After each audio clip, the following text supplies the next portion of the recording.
আমি মোহাম্মদ আবুল হাশেম, কোসাগুড়ি, কালিয়াপুর, গাজীপুর বসবাসরত অবস্থায় আছি।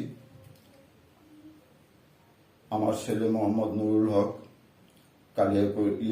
কালিয়াপুর ডিগ্রি কলেজের বিএসএস এর ছাত্র। সে লেখাপড়া অবস্থায় আছে।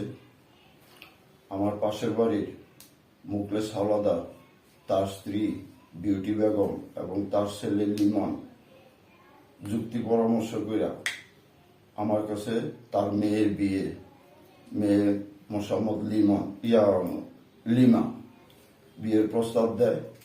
আমি বিয়ের প্রস্তাবে রাজি না হওয়ায় পরবর্তীতে তারা মিথ্যা মামলা সাজায় ধর্ষণ চেষ্টার। উক্ত মামলায় আমার ছেলে বর্তমানে জেলে। আমি এর সুষ্ঠু তদন্ত এবং সুষ্ঠু বিচার এবং তার মওকুফের দাবি করতেছি।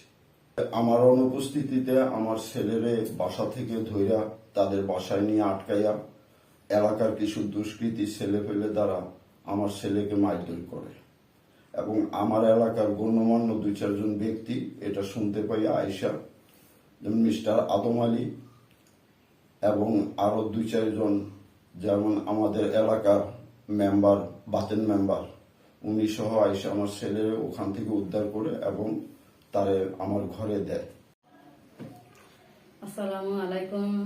আমি মোসাম্মদ খাদিজা বেগম। আমার বাড়ি কালিয়াপুর, গাজীপুর, কৌসাগুড়ি।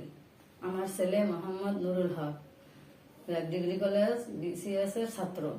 সে লেখাপড়া অবস্থা আছে। ছেলের আব্বু বাসায় থাকে না। আমি একা বাসায়। তারা মাগরিবের নামাজের পরে আইসা আমার ছেলেকে ঘর থেকে ডাইকে নিয়ে মারামারি করছে। তারপরে বিবাহের প্রস্তাব জানায়। আমি বিবাহের প্রস্তাবে রাজি না হওয়ায় তারা আমার ছেলের নামে মিথ্যা ধর্ষণের চেষ্টা মামলা দিয়েছে। এখন আমার ছেলে জেলে আছে। আমি তার মুক্তি চাই।